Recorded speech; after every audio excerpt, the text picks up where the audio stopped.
I want you to imagine waking up tomorrow morning, right? Yeah. You pour your coffee, you sit down, and suddenly you realize that the very foundation of your reality is just, well, shifting beneath your feet, Oh, wow. Yeah, that's a lot for a Tuesday morning. right?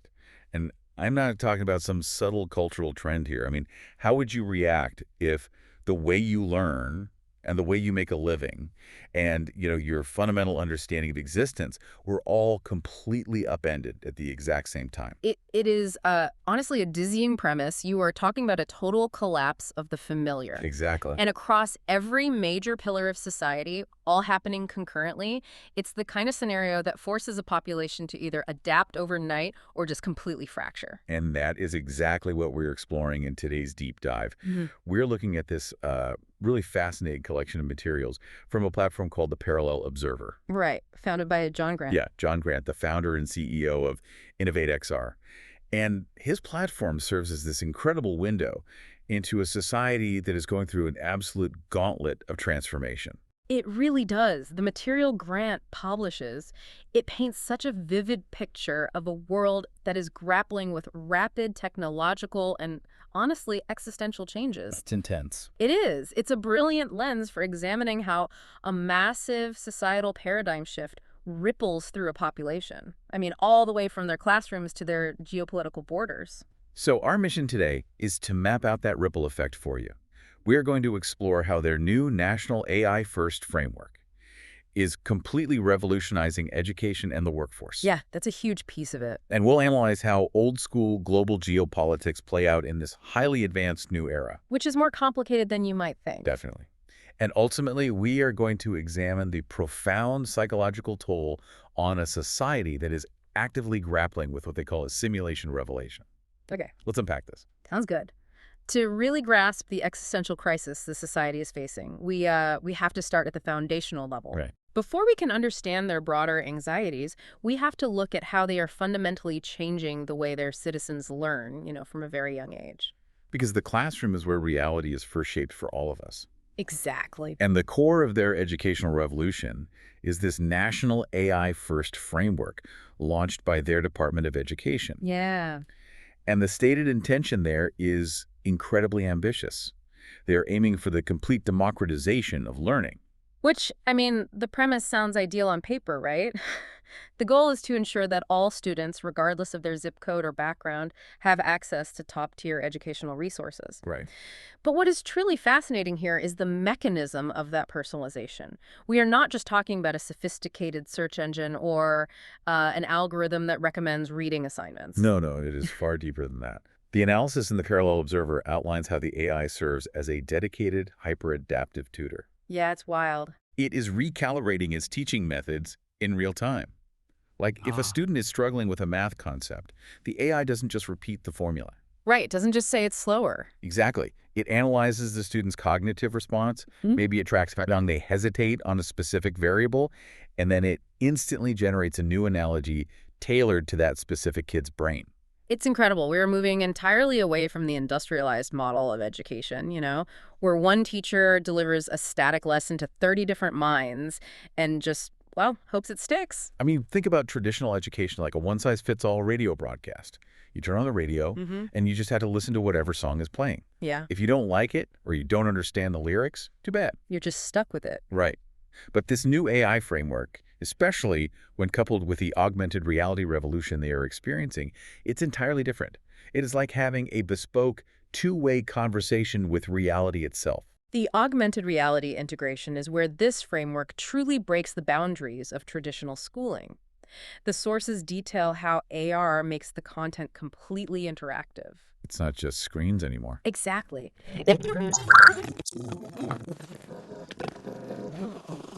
Overlaid right onto the physical world. A history lesson isn't read from a textbook. It is literally rendered in the middle of the classroom. I have to push back on this utopian vision, though. Okay, let's hear it. Because if this technology is so advanced and so deeply integrated into how these kids are taught to perceive reality, what happens to the kids who can't get their hands on it? That is a very real concern. Right. If your entire education and essentially your reality is mediated by high-end AI and AR, and you are locked out of that ecosystem, aren't you basically locked out of society? Well, the counter-argument embedded in the framework's rollout is that hardware gets cheaper every day. We saw this in our own history with smartphones. That's true. What started as a luxury quickly became a ubiquitous necessity. The framework is heavily banking on that tech deflation curve to eventually cover everyone. But eventually isn't right now.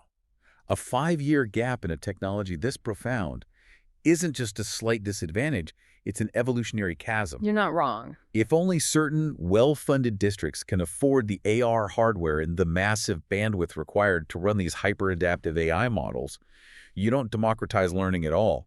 You just hyper-accelerate inequality. I will concede that the immediate short-term implementation creates a brutal divide. And beyond the access gap, the sources highlight a massive, unresolved issue: data privacy. Oh, wow.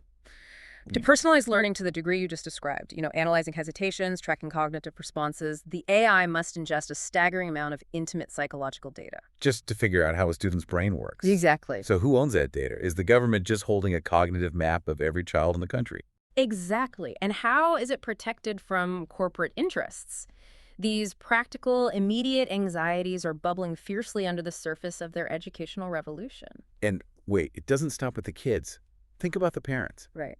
If these children are learning at lightning speed with an AI that perfectly maps their cognitive workflows, what happens to the adults currently working who never had that advantage? It's a scary thought. If the AI is this good at mapping a 10-year-old's brain, what does it do to a 40-year-old's job? That realization is precisely what is triggering the next massive societal tremor. You cannot revolutionize education with AI without inevitably disrupting the economy those students will eventually enter. Yeah. The current workforce is watching this AI-first framework roll out and recognizing that the exact same technology capable of adapting a dynamic lesson plan can, easily adapt a corporate workflow. Or a completely automated global supply chain. Exactly. We see this fear spilling into the streets. Grant's platform provides deep dives into nationwide protests that have erupted over this very issue. They're angry. The public is terrified about AI's immediate impact on job security. The core tension here is the brutal friction between relentless progress and human preservation. The promise of AI drastically enhancing industrial and economic efficiency is undeniable. Absolutely. But that efficiency comes at the cost of massive job displacement. We are not just talking about automated assembly lines anymore. We are talking about cognitive labor. Right. Middle management, logistics coordination, data analysis. Roles that define the middle class are suddenly on the chopping block. Looking at the data Grant provides, you can really see the validity in both camps. Oh, for sure. And we aren't here to pick a side or judge the political dynamics of their society, but mapping out their arguments shows us exactly why this society is splitting at the seams. Right, just looking at it objectively. Exactly. On one hand, you have the workers whose entire livelihoods are facing obsolescence. From their perspective, the protests are a desperate, necessary advocacy for survival in an completely unmapped economic landscape. And on the other side of the aisle, you have the national security apparatus and the economic strategists. Their argument, which again, we are observing strictly as a data point, is that maintaining a competitive edge through rapid AI adoption is not optional. It's mandatory for them. It is a matter of national survival. If they pause the rollout to protect domestic jobs, a rival nation might not, and suddenly they are technologically outpaced on the global stage. This raises an important question. How does a society balance the relentless, necessary pace of rapid innovation with the basic survival needs and dignity of its current workforce? It is a friction point that threatens to tear their social fabric apart. Because when a citizen feels that their government prioritizes algorithmic efficiency over their ability to feed their family, well, the social contract essentially dissolves. Which brings up a really fascinating paradox. Yeah. They are building this highly advanced, digitally insulated world, tearing themselves apart over AI integration and virtual curriculums, but they still have to deal with old-school borders. The physical world still matters.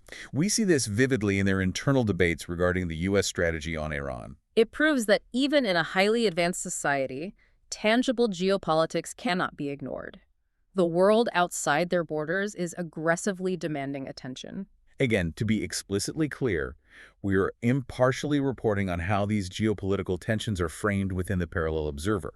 We are not endorsing any foreign policy stance here. Of course not. What is crucial for our deep dive is how the existence of these international tensions adds a massive layer of complexity to their already strained domestic situation. The sources emphasize that these external conflicts directly impact domestic resource allocation and overall national security. That's all connected. It is. They're trying to manage an internal technological revolution while simultaneously navigating a heavily armed, highly unpredictable global stage. So what does this all mean? I have to ask a philosophical question here. Go for it. A major theme in Grant's material is that this society is openly discussing the possibility that they might be existing within a simulated framework. The simulation revelation. Right. But if there is a growing cultural consensus that their reality might be artificial, why do tangible geopolitical tensions with a physical country like Iran even matter? I mean, if the world is a simulation, who cares about foreign policy? That paradox is the crux of their existential dilemma. The sources synthesize this beautifully by explaining the mechanics of their collective consciousness. Okay, break that down for me. Simulation or not, the perceived reality of a national security threat creates very real, very tangible stakes for the population. Oh, I see. It's the idea that pain is pain, whether the weapon is physical or just rendered by a server. Precisely. Geopolitical tensions shape the citizens' place within their framework.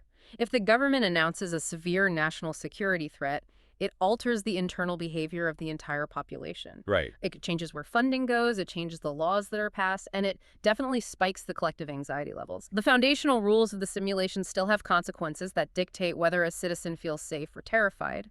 Here's where it gets really interesting.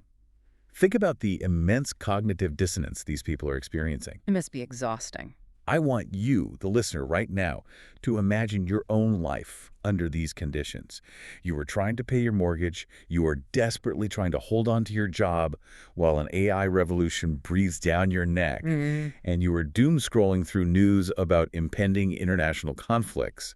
But layered on top of all of that mundane, grinding stress is a creeping societal realization that the very fabric of your reality might be artificially generated. The sources refer to this as the simulation revelation, and it is causing immense psychological overload. I can't imagine. The rapid rollout of the National AI-First framework and the AR revolution shook up every familiar structure they had. When the physical world changes that fast, the brain starts looking for patterns, and the pattern the society is seeing feels distinctly artificial. It is exactly like finding out the world you live in is just a massively multiplayer video game. Yeah, that's a great way to put it. But the cool catch is, you still have to worry about losing your job to a line of code, and you still have to deal with international conflicts happening on your server. It is this incredibly surreal clash of the grandly existential and the aggressively mundane. That surreal clash must leave people frantically searching for meaning and stability. I mean, if the floor is constantly shifting beneath you, you spend all your energy just trying to keep your balance. Exactly. You cannot plan for a 5-year career path if you aren't sure the fundamental physics of your reality will be the same in 5 years. So how do they cope? Are they just paralyzingly depressed? Well, if we connect this to the bigger picture, it casts a completely new light on the augmented reality technology we discussed at the beginning of this deep dive. Oh, right. The educational AR. Right. Initially, we looked at AR as an educational tool, a way to make learning immersive. But in the context of this massive existential dread, the sources illustrate that AR might serve a much more profound psychological purpose. Like a distraction mechanism. You just put on the glasses and ignore the collapsing economy. Not just a distraction, but an anchor. AR acts as a vital coping mechanism to help individuals process the overwhelming complexities of their simulated reality. Oh, so? Think about how a user interface helps you navigate a complex computer operating system. You don't need to understand the machine code, you just click the folder icon. Oh, I see. So when the world feels too big, too incomprehensible, and too terrifying, when you are dealing with AI taking your job and global tensions rising, you engage your AR. Yes. Suddenly, the chaotic world has clear labels, interactive menus, and manageable gamified tasks. It scales reality back down to a human level. It filters out the existential dread by focusing the mind on immediate, understandable UI elements. It allows them to interface with the simulation on their own terms. That makes so much sense. It bridges the gap between the existential terror of the unknown and the practical biological necessity of just getting through the day. What an incredible journey we've taken today through the material provided by the Parallel Observer. It really is a fascinating world to analyze. We started by looking at the highly complex, potentially unequal rollout of the national AI-first framework and how augmented reality is reshaping the minds of their youth. Then we followed that thread into the stark realities of their workforce. We mapped out how the exact same technological progress is threatening livelihoods, sparking nationwide protests, and forcing a painful debate between human preservation and algorithmic national security.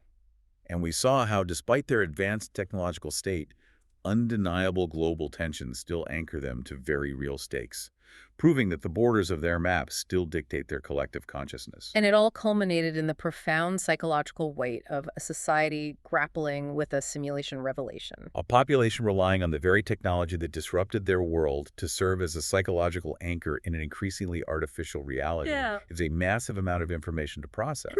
But it's incredibly relevant to you and me right here, right now. Without a doubt, the underlying current of everything we have discussed today is the absolute necessity of critical thinking. As our own society navigates our own wave of rapid AI advancements, economic anxieties, and an endless barrage of information, the ability to question assumptions and synthesize complex realities is more important than ever. We must remain active, critical evaluators of the information we consume. And speaking of being active, that actually leads me to a final thought I want to leave you with. Mhm. It's something to mull over that wasn't explicitly laid out in John Grant's sources.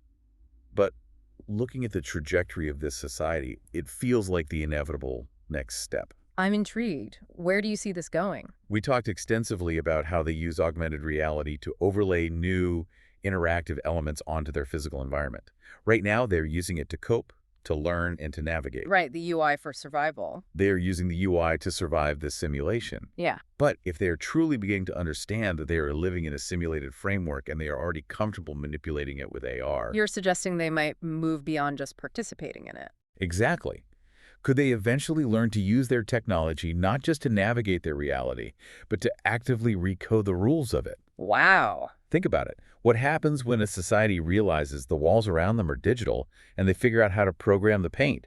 That is a staggering implication. If you realize the system is artificially rendering your job obsolete and you possess the tools to interact with that system's code, Yeah. you stop protesting the system and start hacking it. Right. Why just survive the existential dread when you can alter the parameters? Could they turn every anxious, displaced citizen into an active architect of the simulation itself? That is a wild thought. It brings us right back to the beginning. If your reality is completely upended, maybe the only way forward isn't just to adapt to the new reality, but to start writing the code yourself. It fundamentally changes the dynamic from a population being subjected to a simulation to a population holding the keys to the server. It is the ultimate question of human agency in the face of overwhelming technological power. It really is. Thank you so much for joining us on this deep dive. Keep questioning the world around you, keep looking for the underlying code, and we'll see you next time.